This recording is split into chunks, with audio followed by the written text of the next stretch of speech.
horta sheekadan kala maana markii aad maqashiin how maxaa tiiriya may erti midii miidaysay maahino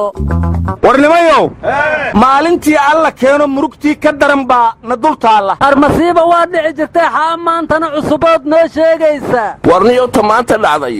waa dhabankiiyo gacmuhu ma isku kay dhegeen war waddada afgooye loo maro deegaanka xaawo cabdi la yidhaahdo masiibaa ka dhacday maanta haddaan ka horaa islaanu inya dhafoorka gacanta ku qabsatay tiri ilaahow waxsan soo yeerihe war waxsan maahan waxaan idiin sheegayaae 10 haweena oo nadaafad ka shaqaynaysa jidkii dadku marayey oon cidina wax ku siinayn ayaa shayddaammadii inta u yimideen xabbad la dhacayna meeshii ku xasuuqeen ar shaydaanku xishood darana ilaan hooyo kama sheexo waddada loo maro afgooye maataa lagu laayo maryo dhiig lahaa quban masaakiinta dhammaatay mujrimiinta gumaaday bal maxay ka rabeen ma meel bay ka dhaceen maxay ka rabeen maylare muuga iyonay maqalkaba manjeedi korna ku fadaayan may kale la kahaysada masaakiinta war masiibada maanta dhacday anigu waxaan ku soo xusuustay 2008 dumarkii nadaafadda ka shaqaynaya waddada Maka al-Mukarrama iyagoo weliba kuwani waa 10 ku laba laabma miinada loo aas aniguna waxaan ku soo xasuustay 9 dumar oo sidaan oo kale nadaafadda uga shaqaynaya degmada Cabdicasiis oo sun lagu buufiyay anina may baa ka xasuusaday degmada Holwadaag hata ka hor bilaan saas ama nadaafadan ka jirta ya qashinki iyo naftiyo aruuriyeen miinilin hoos gili daad madiis lahaayeen dhow wala ka siiyay kora ka tolmeen kor waranna waxaan ku soo xasuustay maalintii ha noolaato haawataa kooxabadda lala helay anna waxaan ku soo xasuustay horaadkaad qurqurisiya caanihii qaboobay war hooyoy ku qabanina hooyo qaraxa iga daa muslin haddaad tahay aamus hooyo aamus anna waxaan ku soo xasuustay hooyoylaanta casho lama cunaayo cana lama cabbaayo canug lama dhalaaye aniga horta waxaan la yaabanahay masiibo xun allaha ku ridee milaamilaydana maxay karbaanay ku falaayeen wabka xanuune aniguna waxaan dhihi lahay waqay qaaxalayse qarax iyo masaakiin dilow waxaanu ka heri maayaane how qariib yaadan yaa qaraxan qarash miyaad ku qaadatiin qariib yaadan yaa qaraxan qarash miyaad ku qaadatiin haye war nimankan dadka inay laayaan waa isku xilqaameen ciidu qarash kuma siiso war miyaadan maqli jirin ninna meherad la'aan meel uma fadhiyo fariya qarash kuma qaataane madiyada leta haano wiwi ma qarash giliyo aan koran ku deediyo aan isin walaga geed bogeelan baahan ka noolada kore war magaalada gaalkacyo nabadina way ka dhacday masiibana way ka dhacday meelo masla galan walaal sheego hayta war way isla galeen naga dhagayso warka shalay galab gabadh baa hooyadeed ay suuqa u dirsatay kadibna meelay cidhibiya jaandhigtaa la waayey saakana iyadoo meyda gabadhii yareed la arko magaalada dhex taalla intaasu waa masiibadii iga dhagayso reer gaalkacyo oo la dhihi jiray balaayada iyagaa horseedu ah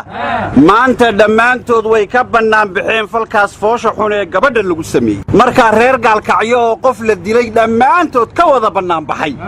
dad nabadeed bay noqdeen dad nabadeedu baa artay waana binaanbeen iyo dhon artay gabarta ay dilihe war qof maxaad ka sheegaysaan shimbir koronta qabsatay reer gaalkacyood dhammaantood isugu tagay inay badbaadshaan war reer gaalkacyood goormay naxariistaas gasho ayaabe aryaadhaha beriga anaa war idiin haya madaxweyne farmaajo waa kii tega shir masar ka dhacaaya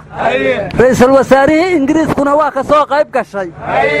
mugaxala waxaan ku riyoodha madaxweyne farmaajo ra'iisul wasaaraha ingiriiska Theresa May ku dacweyhaya Kenya asagoo dhahaya dhulkaanyo hore idinka Kenya naga siiyay haddana intii kale nagu haysataa Kenya muga waxaan idinka rabnaa inaad amba nagu reed dhigtaan amba nagu fasaxdaan aasaan soo xusuusada how nimanka reejiray raabe ambi ruuqsay ambiga reeb nimanka reejiray raabe ambi ruuqsay ambiga reeb waranna xalay waxaan ku riyooday madaxweynahaygii muuse biixi xiljiid oo naga noqon gaadhay gobornatoore markuu gaadhay abiy axmed horta mugaa riyo dhaxaad la riyoota ruuxu ha ku dhibe muuse biixi maantuu runta sheegay wuxuu yidhi haddii soomaaliya aan la midoobaynina waa in afti dadweyne la qaado marka anna waxaan ku riyooday haddii dadka Soomaaliland afti maanta laga qaado midnimaday qaadanayaan naw warniyo ninkan miyuu maran yahay goonisutaagga Soomaaliland waa muqaddis war dastuurka Soomaaliya baa midnimada Soomaaliya waa muqaddas baa ku qoran hadday kiina ku qoran tahay waa muqaddas waayahay waxa dhan hadday muqaddas ku qoran yihiin kala taguna ma sunna war abwaankii Cabdiraxmaan Abees loo oran jiray oo ku xirnay Hargeysa waa la sii daayay marka waxaan leenahay waqooyi xabsiga ku yaal hadduu yahay weel bulshada gabyaagii waaniyo wadaadada looga xiro wad baa yaal koonfurtana abdimahadow beriga waxaad ilowda intaasaan ku soo koobaya yaanan si badan qaanqaanqaadi war maxanta Soomaaliland ayad ilaa xalay soo jeeday war aniguna waxaan dhihi lahaa qawaaniin jirtay sharci qeexan oo qodobaysan oo qof yar iyo qof weyn gidi wala qabtaa qaran toosiye dastuurka qabyaa maxaan qaban karnaa wasiir xoosh weydii قال الله تعالى قال رسول الله يلا كان قبيود يا قوت قوت سني هوس ودن وريا maday isaaqow adigana sande ka maqneed warnimada waxa anigu waxaan aad uga calal xumooday gobolka Gado gabar ciidanka militariga kamid ahayd oo laga saaray waxayna tiri ninkayguna ciidan oo hore u ahaa shabaab ayaana dilay anigana waa ii dhaarsan yihiin meel kalena kuma noolaan karo booskaygana gabar kala taliyay uu ku bedeshay war anigana waxaan la yaabay xalay golhayihii Chelsea oo Soomaali noqday warma Maxamed Faarax baa golhaye noqday war ninkaanu Soomaali ma ahan dhaqankii Soomaalida lagu arkay tababariya wuxuu yiri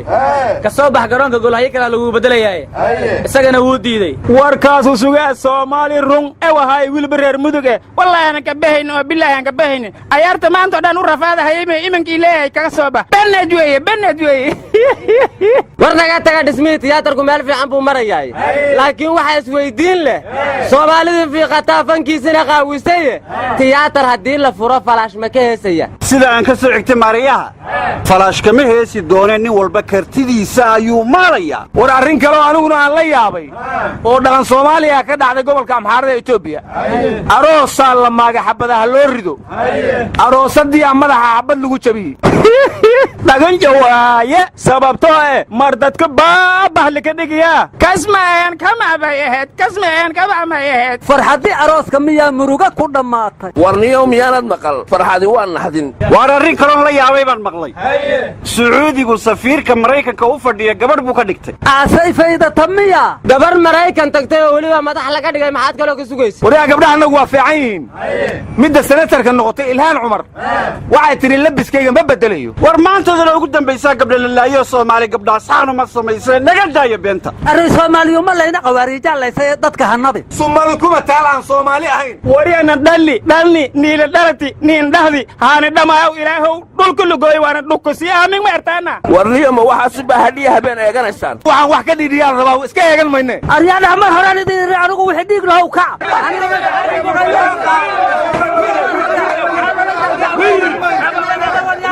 Allah idin askure